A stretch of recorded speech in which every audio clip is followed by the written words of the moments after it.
Olá pessoal, boa noite. Estamos aqui hoje para fazer mais um vídeo, dessa vez para falar sobre a M. Dias Branco, né, o resultado mais especificamente dela no segundo trimestre de 2019. E assim, esse é um vídeo que eu estou gravando, né, porque eu tentei fazer uma live ontem, né, na segunda-feira do dia 12 de agosto, mas teve um monte de problema, né.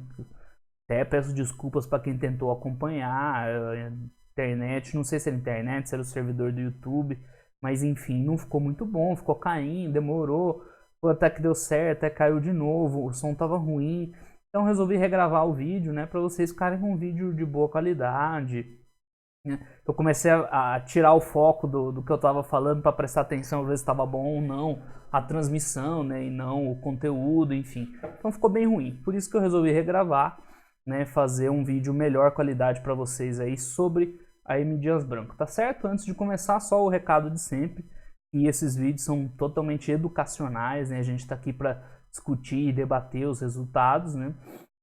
E de forma alguma não é nenhuma recomendação, nem de compra, nem de venda, nem nada do tipo. Isso são decisões aí de cada investidor. O que a gente faz aqui é tentar aprender um pouco, né? Eu junto com vocês aí, aprendo muito com vocês e eu tento passar aí a minha visão das coisas, tá certo, pessoal? Então vamos lá logo para os resultados. A M. Dias eu acho uma empresa bem interessante para a gente falar no momento, é porque ela sempre foi uma empresa muito tranquila, muito resiliente, com bons resultados, e a partir desse ano de 2019, tanto no primeiro trimestre quanto agora no segundo, ela apresentou resultados bem abaixo do que ela costumava, né? Então, vocês sempre pedem para a gente analisar balanços problemáticos, né? Porque a gente acaba falando mais de balanços bons sempre, porque o nosso foco é estudar empresas boas, né? Mas então essas empresas que passam por dificuldades são interessantes para a gente dar uma olhada e tentar identificar o que está acontecendo, né? Então acho que é um bom exemplo esse da M. Dias, a gente identificar nela quais são os problemas, porque aí fica mais fácil para quem ou quer ser sócio, ou já é sócio, decidir se vale a pena continuar ou não, né? E se preocupa muito ou não, esse tipo de coisa, tá certo, pessoal? Então isso aí, M. Dias, para quem não conhece, é uma marca que fabrica, deixa eu ver se tem alguma coisa aqui fácil para mostrar, mas eles trabalham basicamente fabricando biscoito, que é a maior parte da receita, mas também algumas massas, farinha e um pouquinho de gordura também. Então são negócios aí um pouco correlatos, né? Então a farinha é matéria-prima para o biscoito, para a massa, né? Que ela vende, que ela produz e ela mesma consome uma parte. Da mesma forma a gordura também, né? Então esses são os produtos. A M. Dias tem várias marcas e recentemente ela comprou essa aqui, ó, Piraquê, que tem várias marcas, principalmente de biscoito, né? Então mais ou menos no meio do ano passado ela adquiriu a Piraquê, então tem mais esse efeito aí em cima do resultado, certo? Então tá aqui um resuminho do resultado, né? A empresa vai comentar aqui, tá, tudo mais, tem um resuminho, né? E o que a gente pode ver é o seguinte: logo de cara na receita, a empresa até se defendeu aí, né? Cresceu um 4% em ano contra ano. Apesar que a gente vê no volume, em todas as linhas caiu, né? Tanto de venda total de biscoito quanto massa está caindo, né? Inclusive o market share também em relação ao último trimestre caiu. E no final, a gente vai ver depois a DRE completa, mas no final vem um lucro de 50% a menos, né? Então isso aqui preocupa muito o acionista, porque 50% é uma queda relevante, né? É normal, eu vou falar várias vezes durante o vídeo, que empresas passem por dificuldades. Então quem é sócio por longo prazo, que é o nosso foco aqui, né, vai acontecer da empresa que você é sócio ter alguma dificuldade no meio do caminho, ter trimestre ruim, trimestres ruins, né? Mas toda vez que cai 50%, acende uma luz amarela, porque não é, né, algo tão suave assim, certo? Então vamos ver aos poucos aí tudo que impactou e se é relevante ou não, né? Então aqui tem uns destaques, mas eu confesso para vocês que eu acho melhor a gente vendo as linhas de negócio diretamente, que eu acho que é mais detalhado. A gente vê aqui, ó, que na variação de receita, o que pesou foi o volume, não o preço. Então a gente tem uma queda aqui, né, de volume de biscoito, de massa e tudo mais, enquanto o preço recuperou um pouquinho.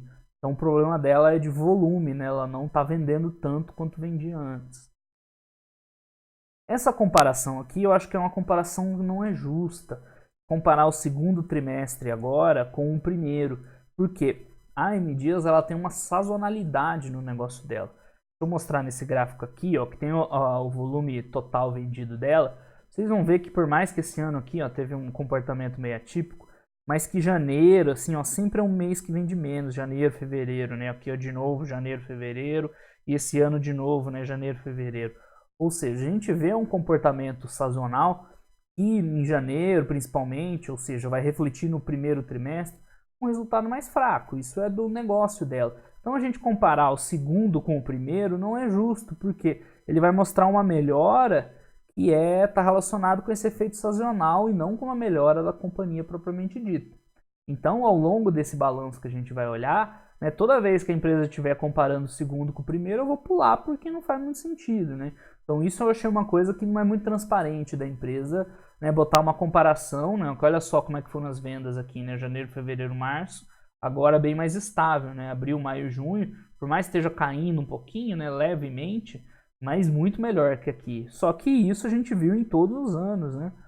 O mesmo comportamento. Então, nesse momento, não acho correto comparar o resultado do segundo trimestre com o primeiro, correto? E um gráfico aqui legal que eu acho para explicar antes da gente começar, ou as linhas propriamente dito, é esse do market share. O que é market share para quem não está acostumado?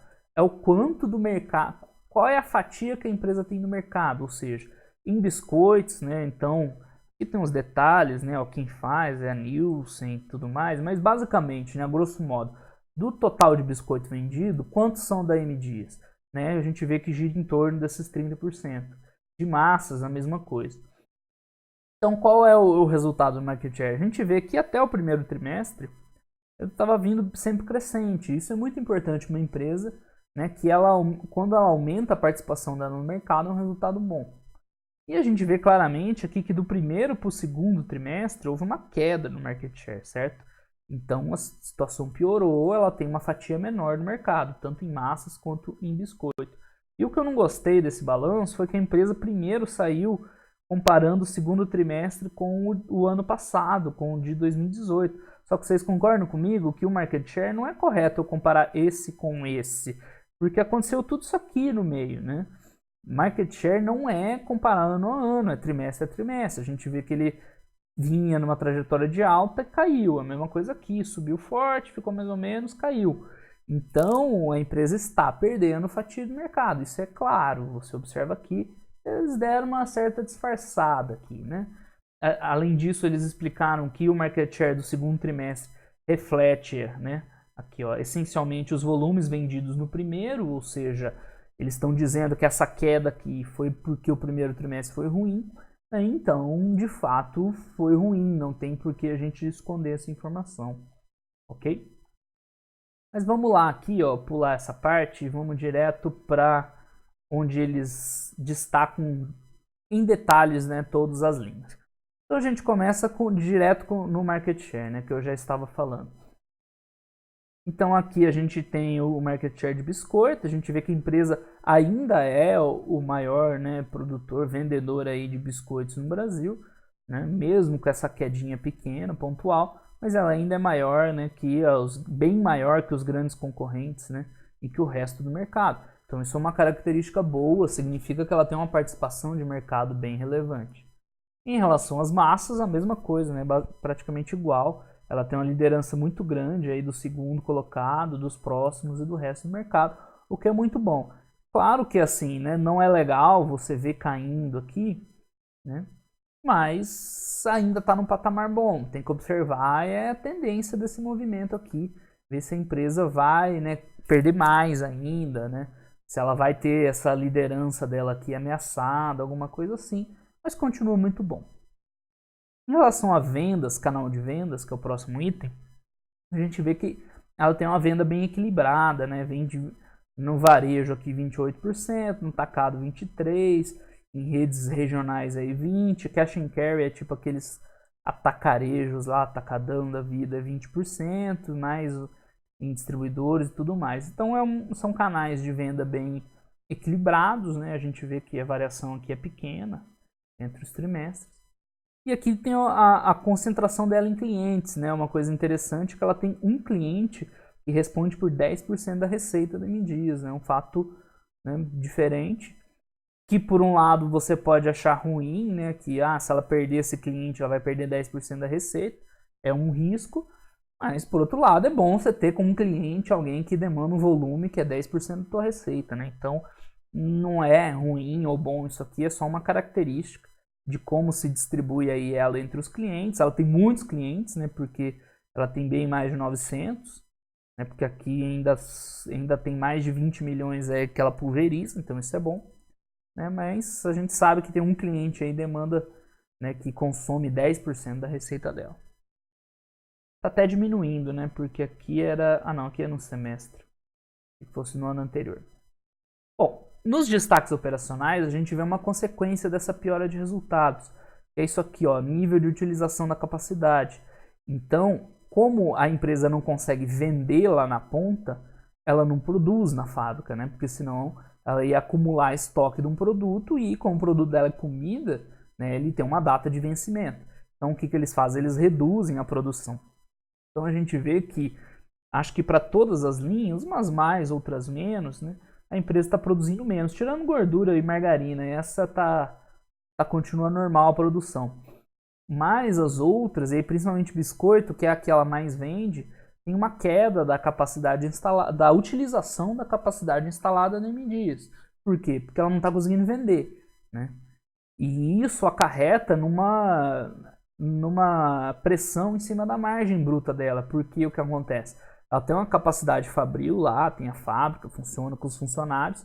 Se a fábrica funciona menos, ela não consegue cortar os custos nessa proporção, porque a fábrica está lá, vai ter o gasto de energia dela, de funcionário, ela pode, sei lá, diminuir um turno. Ela tenta se adaptar a uma utilização mais baixa. Mas é claro que isso aqui está longe da rentabilidade ótima dela. O ideal seria estar mais próximo de 100%. E aí ela conseguiria diluir esses custos de produção, né, numa receita maior. Então, isso aqui, claro, não é causa, né, mas é uma consequência aí de ter uma dificuldade em vender os produtos. Aqui a gente tem trimestre ano contra ano contra trimestre, mas trimestre contra trimestre, que a gente já comentou que não faz muito sentido, né? E aqui semestre contra semestre, essa sim dá para comparar bem. Né? Aqui a gente vê o efeito também do como tanto o primeiro quanto o segundo trimestre foram ruins, que a queda ela se reflete também semestre contra semestre. A gente vê caindo de 70 para 64, né? Em todas as linhas aí caindo, né? Tirando margarina e gordura. Enfim, tá aí a utilização, é isso que a empresa conclui aqui. Aqui tem esses mesmos valores, mas na forma de gráfico, né? Por isso que essa é a minha crítica, né? Eles colocam um gráfico de linha, levando a crer que tá melhorando, né? Mas na verdade não, porque quando você faz a comparação aqui, né, na mesma base, a gente vê que continua piorando, né? Bom, verticalização é outro ponto bem interessante da M Dias, uma vantagem competitiva dela. Eu já até falei rapidinho, né? Ela tem uma verticalização na produção, ou seja, ela faz biscoito e massa principalmente, e ela usa como matéria-prima farinha de trigo que ela mesma produz. Né? A partir de trigo ela beneficia farinha, farelo e tudo mais. Então aqui a gente consegue ver, né, o quanto ela verticaliza. Né? Em relação ao consumo, né, ela consome aí, de toda a farinha que ela consome, 84% é própria, é produção própria. Né? E de tudo que ela produz, né, ou seja, ela produz bem mais do que ela consome, porque de tudo que ela produz, 40%, né, fica dentro da companhia, verticalizado, e o excedente ela vende. Então isso aqui é um modelo bem interessante, porque ela corta essa margem de lucro que ficaria aí no produtor da farinha, né, fica todo para ela. Né? Essa é uma característica boa, e ainda assim ela produz um excedente que ela vende, então ela ganha nessa margem da farinha aqui e no produto pronto, né, acabado aqui. Em relação à gordura é parecida, a diferença é que ela praticamente compra pouca gordura de fora, quase tudo ela que produz, mas da mesma forma tem um excedente aí de 50% que ela comercializa. Né? Aí você pergunta, mas por que ela também, se ela tem excedente, ela não consome esses 15%? Porque não é tão linear assim, né? Ela precisa importar em farinha diferente, questão logística e tudo mais, mas é importante a gente ver que na casa de 80%, né, 90%, ela mesmo consome. Bom, vamos para os destaques econômico-financeiros, seriam as linhas aí da DRE do balanço. Então a receita a gente já viu que ela ainda conseguiu crescer um pouquinho ano contra ano, mas que o crescimento foi em relação ao preço médio, né, porque nos volumes teve uma queda. Então a gente vai ver aqui em todos os produtos que a receita sobe um pouquinho, aqui é o ano passado, esse ano, mas ela só subiu por causa do preço. Em termos de volume, ela está vendendo menos, né? Esse aumento do preço ele tem um componente que é o da aquisição da Piraquê, porque a Piraquê ela tem produtos aí, um efeito mix, né? Produtos de custo mais caro um pouquinho, então boa parte disso vem da Piraquê, tanto é que no final a gente vai ver uma DRE só M Dias sem Piraquê, a gente vai ver que a receita até caiu um pouquinho, né? Então esse aumento de preço não é que a empresa está, sei lá, botando um preço muito caro e aí não está vendendo. Então não é esse o problema dela, né? Ela não está precificando em demasia o produto que você poderia imaginar. Na verdade, é uma questão de mix, né? Ela tem mais produtos mais caros, então por isso que o preço médio fica maior, né? A questão está sendo de fato que ela está vendendo menos, claramente, né? Então, fator de crescimento de volume, a gente já falou. E aqui ela começa a falar do grande problema que que a M Dias está enfrentando. O maior fator que no final levou aquele 50% de queda no lucro líquido é isso aqui, ó. Quanto ao preço médio, vale lembrar que a partir do segundo semestre tivemos um cenário de alta do custo do trigo e do câmbio. Então, a gente já viu lá que o trigo é uma das principais matérias-primas da empresa, né, até pelos produtos que ela fabrica. E ela depende do custo desse trigo, né, para embutir no custo dos produtos dela. E como é uma commodity, ainda tem a questão cambial, né, que é cotado no dólar. Então, não sei se está aqui a tabelinha do custo, mas tem uma tabelinha que fica claro o efeito que o trigo tem no CPV, né? CPV seria o custo dos produtos vendidos. Então, eu já chego nessa tabela aí. Mas enfim, ela vai falar das marcas que ela tem, Adria, Isabela, Piraquê. Não me lembro de todas as marcas que ela tem vários. Tá aqui de novo comparando trimestre a trimestre, que eu acho que não faz sentido. Semestre a semestre, a mesma coisa, ó, cresce um pouco a receita, que é boa parte preço médio, enquanto que o volume caiu.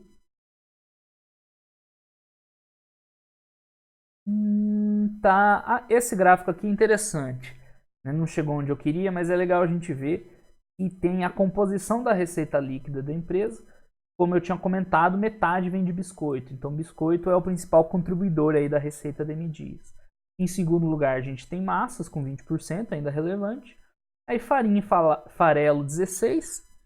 E por último, vem margarinas e gorduras e outros produtos, que é bem pouquinho, né? 5%, 2%.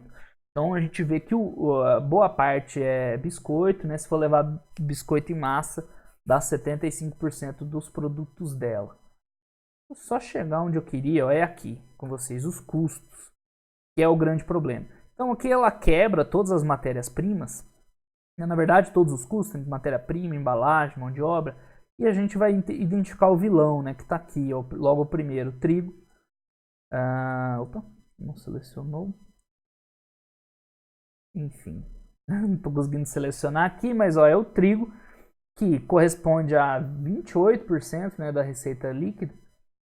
E a gente viu que ano contra ano, segundo trimestre de 18 contra segundo trimestre de 19, esse custo saltou de 340 para 430, então ele aumentou aqui 27%.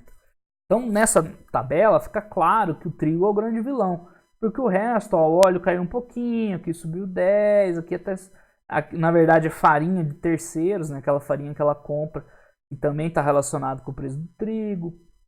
Aqui gordura caiu, subiu 6, embalagem 5, mão de obra 7, né? E a gente vê que no final, ó, não, na verdade isso aqui é outra coisa, custo de mercadoria vendido. Mas aqui no final os custos totais, ó, subiram 15%. Então quando você tem uma receita subindo 4, 5, e o custo subindo 15%, o resultado é um lucro bruto que vem bem abaixo do que se espera, né, do que a empresa tinha. Então, a gente consegue identificar claramente que um fator que contribui muito para esse resultado ruim está nos custos e está especificamente no trigo. Então, é um produto que é meio chave para a empresa, né? Porque vocês podem ver, ó, que dos 600 milhões aí de matéria-prima, 400 é de trigo, o resto é bem menos, né? Óleo um pouquinho menos, açúcar já bem. Então, ele é boa parte dos custos e ele está pressionado, né? Então, é por isso que a gente está vendo essa dificuldade operacional tão grande. Ou melhor, esse é um dos fatores, mas claramente o principal, né? Porque é uma elevação aí de 30% de custo. Então, ela vai comentar mais ou menos por aí, né? A questão, ó, o óleo baixou, mas ó, o trigo subiu muito, né? Teve uma questão, um efeito cambial também no dólar no período, né? Açúcar um pouquinho mais e outras coisas, né? Os custos aqui, de novo, ela vai comparar segundo com primeiro, então dane-se. No semestre, né, o semestre sim a gente vê, os custos foram 15% maiores. Então, a gente está vendo que eles estão pressionando bastante o resultado, né? Representaram 70% da receita líquida, antes 64% no semestre passado, ou seja, piorou aqui 6 pontos de margem bruta só por conta desse aumento do preço do trigo, né? Então, isso impacta muito a empresa. Resultado, já adiantei para vocês. Quando a receita cresce só 4%, né? Cresce um pouquinho a receita e o custo cresce muito mais, né? Essa diferença aqui é diminuição no lucro bruto. Então a gente vê uma diminuição do lucro bruto ano contra ano de 11%, né? Acima de 10%, mais em 2 dígitos, né? E a margem, aqueles 6 pontos que eu já tinha mostrado para vocês. Então aqui a gente vê a evolução, né, da margem caindo e dos valores. Só lembrando que eu falei que é sazonal, né? Então a gente vê que no primeiro trimestre é mais baixo, vem recuperando, né? Só que esse mais baixo aqui tá menor que o anterior, esse também. Então, claro, tá pior, não faço essa comparação aqui, só de um trimestre para o outro, né? Então, ela ainda tem umas questões aí de fiscais, né, de investimentos estaduais que elas estão que ela está conseguindo aí, então ela está visando, o lucro bruto tem subvenções de investimento estadual, bem bacana. E vamos adiante. Então, depois do lucro bruto, vem as despesas operacionais, né, antes da gente chegar no EBITDA ou no lucro operacional. Nas despesas operacionais, a gente tem duas coisas influenciando. Primeiro, a empresa está buscando ser mais eficiente, excelente, né? Porque uma vez que você tem uma pressão sobre esse lucro bruto aqui, qual que é a saída? A questão do trigo, a empresa não tem muito o que fazer, porque é uma commodity, né? O preço externo está fora do controle dela. O que está no controle dela? Isso aqui, despesa operacional. Então ela está tentando baixar essas despesas operacionais. Ela já fez aqui, ó, uma reestruturação de funcionários, acho que está mais para baixo explicado. Aqui, ó, o que eles estão fazendo? Reestruturação do quadro de colaboradores, despesas operacionais com implantação de um novo modelo logístico. Então eles estão mudando, né? Estão fazendo ajustes para a empresa ficar mais eficiente aqui, o que é sempre muito bom. Independente se tá indo bem no lucro bruto ou não, quando a empresa tenta ser mais eficiente aqui, é sempre uma boa medida. Só que o que acontece? Para você demitir funcionário, você tem primeiro um custo alto, que é da rescisão, que você tem que pagar, para depois ter uma despesa mais baixa. Então o que aconteceu foi exatamente isso. Ela teve um aumento aqui maior esse trimestre. Aqui a gente vê principalmente, ó, em administrativo e gerais, e é decorrente aí dessas indenizações que ela tem que estar pagando, né? Então aqui eles até colocam um gasto de 32 milhões relacionados a essa reestruturação e novo modelo logístico. Então, nesse ponto é bom. Por mais que ela tenha aumentado aqui, ó, os gastos operacionais em 25%, né, de 370 para 408, mas é porque ela está tomando medidas para no futuro ter custos mais baixos, e isso é sempre bom. Então, essa parte do balanço é ponto positivo para a empresa. Contudo, temos mais um evento importante para destacar aqui. Ó. Em contraponto, registramos uma receita de crédito tributário extemporâneo no valor de 50 milhões de reais. que é decorrente daquele negócio que a gente está vendo em várias empresas, que é a exclusão do ICMS da base de cálculo do PIS/COFINS, ou seja, é uma provavelmente ação judicial que ela entrou. Todas as empresas estão ganhando, né, mas ou já ganharam, ou estão em vias de ganhar. Então ela reconheceu 50 milhões nesse trimestre, ou seja, o que isso quer dizer? Que esse resultado aqui teria sido pior, né? Porque veio aqui, ó, negativo, 20 milhões, mas era para ter vindo um valorzinho positivo aqui, provavelmente 30, né? E aí ia impactar o custo total. Então era para se não fosse esse crédito tributário, era para esse custo aqui ter explodido, né? Ter aumentado muito. Então o resultado de M Dias era para ter vindo pior do que veio, né? Claro que isso é ruim, né? A gente vê um aumento na despesa de vendas também. Não, deixa eu ver se ela fala o porquê, né? Aqui nas despesas operacionais a gente vê um efeito que é decorrente dessa queda do lucro bruto, que é uma diluição menor. Então vamos supor aqui que pior que a gente viu, na verdade, é um aumento, né? Não é só isso. Mas se você lucra menos, né, você dilui menos esses gastos, né? A empresa ela não consegue cortar a despesa à medida que o lucro bruto diminui. Então ela não fica mandando servidor embora, né, colaborador embora todo trimestre, só porque diminuiu o lucro bruto, né? Ela não tem tanta flexibilidade. Mas enfim, as despesas aumentaram em um valor relevante, né? Embora boa parte aí tenha sido não recorrente, fruto dessa reestruturação, o que é bom. Então, as despesas de aluguéis, questão da nova regra contábil, né, que é pouca coisa na verdade para ela. Né, aqui de novo, trimestre contra trimestre. Enfim, então aqui nas despesas, né, tem esses dois efeitos. Uma são os gastos extraordinários com essas rescisões e reestruturação, e o outro é esse benefício extraordinário também tributário.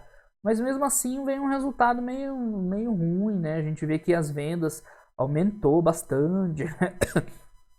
Quando você aumenta muito esse custo com vendas e a receita não acompanha, né, pesa sobre o resultado, né? Então ainda não tá bom. Eu sei que a empresa está trabalhando nisso, mas ainda está pesando aqui. No resultado financeiro, o que nós temos? Até antes da aquisição da Piraquê, a empresa não tinha dívida, né? Pelo contrário, ela tinha um valor até bom de caixa. Como ela comprou, ela teve que tomar um pouquinho de dívida, então a gente vê um resultado negativo. Mas esse ponto eu acho bem mitigado, porque é um valor bem razoável, né? 20 milhões negativo, perto do EBITDA aqui de... A gente não viu o EBITDA ainda, né? Mas um lucro bruto de 500 milhões, né? Tá bem razoável. Né? Não é a dívida que está prejudicando a... Deixa eu ver se tem aqui fácil o EBITDA. O EBITDA de 180 milhões, né, por uma despesa financeira de 20. Então, tranquilo, né? Não é isso, apesar de ter caído bastante ano contra ano, não é isso que está impactando o resultado da M Dias, e é natural. Ela fez uma compra, comprou um ativo, né, tomou um pouquinho de dívida, mas inclusive está diminuindo a dívida dela, né? Ela está pagando e está caminhando para ter a dívida zerada de novo. A gente vê que é uma empresa que continua gerando caixa, mesmo com a dificuldade aí operacional dela, ela continua gerando caixa e está amortizando a dívida. Em algum lugar tem a dívida, está mais para frente. Questão tributária, não tem muito o que falar, né? Embora ela tenha conseguido, né, que eu já falei, alguns incentivos fiscais, né? Então ela é uma empresa bem eficiente do ponto de vista tributário. A gente vê que ela quase não pagou imposto esse trimestre sobre, né, o lucro. Muito bom, fruto aí de incentivos fiscais. No ano passado ela pagou 20 milhões, né? Então meio que compensou esse resultado financeiro aqui, meio que ela conseguiu compensar no tributário, que é excelente. Bom, vamos ver aí o EBITDA e o lucro líquido, né? EBITDA, o lucro operacional. A gente vê uma queda aí de 33%, que é fruto ali da queda no lucro bruto e aumento de despesa. Vem um EBITDA bem fraco, e com essa questão mais financeira e tudo mais, termina num lucro aí caindo 50%, né? Caindo bastante ano contra ano. Então a gente viu que o impacto no lucro líquido vem lá de cima do custo dos produtos vendidos. Por mais que a receita caiu, mas caiu um pouquinho. Caiu não, né? Subiu 4%, caiu um pouquinho da venda, mas o impacto mesmo está no CPV, né? Ela caiu a venda, perdeu um pouquinho de share, não é bom, mas também não foi o que prejudicou a empresa. O que prejudicou foi o CPV e esse aumento de despesas também veio relevante, né? Embora ela esteja trabalhando para no futuro melhorar isso aqui. Então, basicamente é isso, por isso que o lucro veio tão baixo. Aqui a gente vê, né, como da receita parando para o EBITDA, a gente vê claramente o impacto do CPV, né, o custo dos produtos, né, e a questão aí das despesas operacionais que pesaram aí na companhia, né. Pesaram bastante.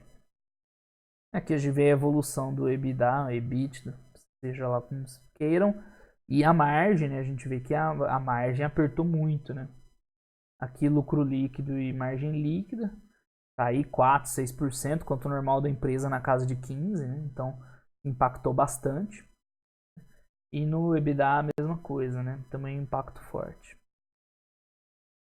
Em relação à dívida, né, que eu tinha comentado, a gente vê que ela tem um endividamento total, que era dívida líquida. Ela está reduzindo um pouquinho a dívida líquida, né? Era de 770 milhões, foi para 600. Mesmo com a queda do EBITDA, ela está bem confortável, então não é um problema o endividamento para M Dias, né? Então, os passivos, ok, disponibilidade, aqui a gente vê a evolução do caixa, né? Então a empresa continua gerando caixa, isso é muito bom, porque passar por dificuldade, como eu falei no começo do vídeo, acontece, né? As empresas passam por dificuldades, mas o importante é que no momento de dificuldade ela não entre num buraco. A gente vê que claramente a M Dias não está no buraco, ela gera caixa ainda o suficiente para investir, para distribuir como lucro. Então ela está bem longe de deixar de ser uma empresa boa, né? Isso que fique bem claro, né? Não, os investimentos, a gente vê que ela investe pouco, né? 70 milhões para uma empresa que é essencialmente industrial é pouco. Para um EBITDA de 180, né? Mesmo um EBITDA pressionado, um EBITDA de 180, né, num momento ruim, ela precisa investir só 70, então sobra dinheiro ainda para o acionista.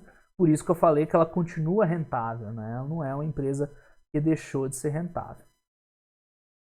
Aqui a empresa informa aquilo que eu falei, né? Como seriam os resultados sem a Piraquê, né? Só em M Dias, para a gente ter uma base de comparação. E foi aqui que eu falei, ó, que a receita ficaria praticamente igual, né? 1 bi 387, 1 bi 381. Então, aquele aumento de receita que teve como driver, assim, o aumento do preço médio, ele foi muito um efeito mix da Piraquê. A gente vê que não é um problema de precificação da M Dias que ela não está conseguindo vender. Então, aqui a gente vê aí as evoluções sem Piraquê e tudo mais. E tem uma demonstração de resultados sem a Piraquê, exato. Então aqui a gente vê que excluindo a Piraquê do cálculo, a receita operacional teria ficado estável, né, menos 0,5. Né, o lucro bruto teria caído mais ainda, né, 18%. E resultaria num resultado operacional de menos 57%. E um lucro líquido de menos 54%. Né? Então, assim, seria um resultado bem ruim. Até mais, né, até pior operacionalmente. Embora o lucro líquido teria caído mais ou menos a mesma coisa, mas é porque é uma questão do financeiro aqui. Operacionalmente ela teria sido pior ainda sem a Piraquê. Certo, aqui tem as questões, mercado de capitais, socioambiental e as demonstrações financeiras. Certo, pessoal? Então era isso que eu tinha para mostrar aí do balanço da M Dias. Vamos fazer um geralzão aqui. Vou até voltar lá embaixo na DRE, que é melhor, na verdade, para a gente ver. Então, o que a gente conseguiu, né, identificar a partir desse balanço? Primeiro, M Dias está em dificuldade, isso aí é óbvio. Lucro líquido menos 50%, né, não está vindo bom. Fato. Segundo, o que eu acabei de falar recentemente, ela continua uma empresa lucrativa. Né? A gente viu aqui que, ainda assim, apesar da margem ter caído muito, está uma margem na casa de 4%, aqui em cima. Né? Já estava bem longe. Mas enfim, então 6% de margem líquida, mas continua sendo suficiente para pagar a dívida, distribuir dividendo, reinvestir no que a empresa precisa, né? Esses planos de reestruturação. Então, assim, uma coisa, ela piorou, claro, mas ainda é uma empresa rentável, ela não deixou de ser uma empresa lucrativa. Então, não é um motivo para pânico, para desesperar, porque não é que a empresa do dia para noite perdeu o negócio dela. E aí sim seria uma situação de você reavaliar se você deixaria de ser sócio da empresa ou não. Ela continua a empresa que está passando pelas suas dificuldades, certo? A fonte das dificuldades, a gente já identificou o maior vilão aqui, né? Que é o preço do trigo. Então esse é um outro ponto importante, porque primeiro, a fonte da dificuldade maior, isolada, é a questão do trigo. E, como eu falei, é um fator externo da empresa, né? É o preço da commodity, ela não tem o que fazer, né? É um preço internacional, inclusive é muito mitigado o efeito caixa. Por que ela não sofre tanto assim? Porque ela é verticalizada, né? Boa parte do trigo vem, né, da produção própria. Então, ela consegue mitigar um pouco esse efeito, mas é algo que está fora do controle dela. Então, isso eu acho muito importante na análise do sócio, e não é que a empresa piorou gestão, piorou qualidade, alguma coisa assim, né? Ah, o consumidor não quer mais o produto dela. Não, o principal fator é algo externo a ela e faz parte. Quem é sócio tem que aceitar esse risco. Ela tem uma matéria-prima que consome boa parte do custo, quando ela sobe, pressiona a margem da empresa. Esse é um risco que está se materializando no momento. Então, isso eu acho bom do ponto de vista do sócio no longo prazo. Você não precisa se preocupar que a empresa ficou ruim. É algo que aconteceu, paciência, não tem muito o que ela fazer, certo? Então, esse é outro ponto importante. É muito melhor, por exemplo, que a questão da Grendene, né, já que é uma outra empresa que está em dificuldades aí nesse segundo trimestre de 2019, primeiro e segundo.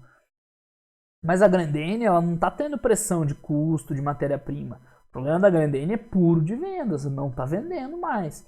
Isso é preocupante porque isso é o produto principal da empresa. Se o mercado deixar de comprar o produto dela, ela deixa de ser uma boa empresa. Então a questão da Grendene é pior, nesse ponto, bem pior. Não que a M Dias esteja livre disso, né? Porque essa queda aqui, ó, do market share e do... Cadê? Tá aqui em cima. Não, tá mais para baixo. Perdido aqui no balanço. Cadê o gráfico? Essa queda aqui, ó, diminuição de vendas e queda de market share, isso aqui é independente de trigo, né? Sejamos sinceros. Então a empresa está num momento que ela está vendendo um pouquinho menos. Isso aí pode ser questão econômica do país, né? Ela comentou no call que é uma questão específica do Nordeste, lá o mix está ruim.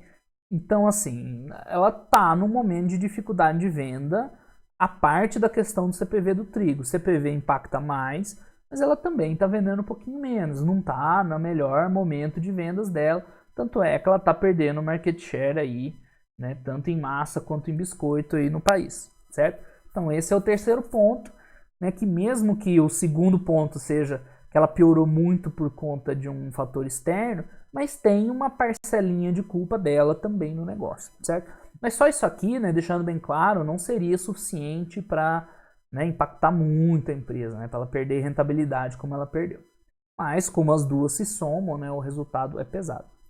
E o último ponto que eu queria destacar é essa questão dos resultados operacionais, que ela vai ter que melhorar. Cadê? Tá aqui embaixo. Custo, despesa operacional. Aqui é um ponto também para o acionista monitorar o futuro, ver se ela vai conseguir diminuir, porque uma empresa que está tendo pressão forte no lucro bruto não pode crescer despesa 20% ano contra ano. Então ela vai ter que ser mais eficiente, ela está comentando que está tomando medidas, mas elas têm que aparecer aqui, né? Então a empresa tem que mostrar resultado em cima desse trabalho da despesa operacional, porque ela foi um dos fatores que derrubou tanto o lucro líquido, foi esse aumento de despesa aí junto com a diminuição lá em cima, né? Então, para a empresa se adaptar à nova realidade, o ideal seria que ela reduzisse aqui a despesa, né? E ela aumentou bastante. Então, esse é um outro ponto importante para o acionista monitorar. Certo, gente? O resto eu acho que é menos importante, a questão financeira é pontual e tudo mais. O foco hoje da M Dias é esse, é você enxergar que o principal, né, problema dela é uma questão, né, externa, isso é, né, de certa forma alivia, né, a culpa da empresa no cartório, mas ela tem uma culpinha também, que não está vendendo bem e ela está gastando muito operacional, né? o resumo é esse. Essa aqui é sem piraquê, né? A DRE completa é essa aqui. Certo, pessoal, era isso aí então. Eu fiz questão de refazer o vídeo aí para vocês ficarem com um vídeo numa qualidade melhor, tanto de áudio e vídeo, né, nas travadas, mas eu acho que principalmente em relação, né, à minha dedicação aqui, porque ontem eu estava tão preocupado na coisa funcionar, né, na transmissão funcionar, que eu acho que eu não consegui passar assim bem as questões do balanço, né, que é o foco aqui. Então era isso, né? Hoje não teve comentários, mas aí quem tiver qualquer dúvida, qualquer comentário, coloca aí nos comentários do vídeo, que eu faço questão de responder ali depois, né? E a gente pode conversar aí nas próximas lives. Espero que esse problema tenha sido pontual e se resolva, que amanhã a gente consiga fazer a live normal às 8 horas. Certo, pessoal? Então era isso aí que eu tinha para falar para vocês. Muito obrigado aí por estarem assistindo. Coloquem as dúvidas aí nos comentários que eu vou responder. E amanhã continuamos a programação, se o YouTube e a minha internet deixar. A gente continua fazendo os vídeos ao vivo, sempre segunda e quarta às 8 horas. Certo, pessoal? Muito obrigado a todo mundo que assistiu. Um abraço e até os próximos vídeos. Até mais.